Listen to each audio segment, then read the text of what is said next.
was this bloke sat next to me on the plane in July. We were flying from New England to Montana, change at Chicago, and he sat next to me.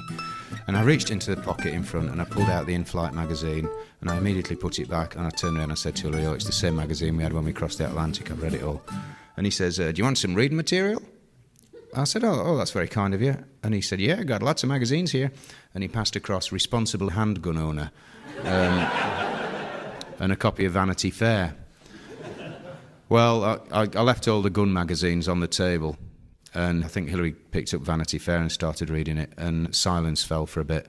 And he said, "You're not interested in guns?" And I said, "No, I'm English, actually."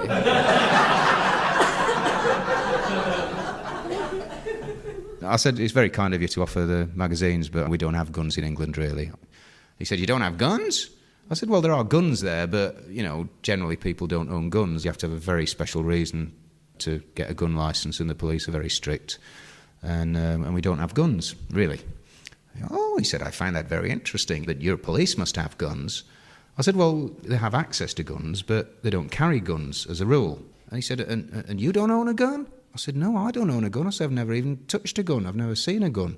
"And your friends?" I said, "Well, none of my friends own guns." He said, "But what do you do if a wolf attacks your cows?"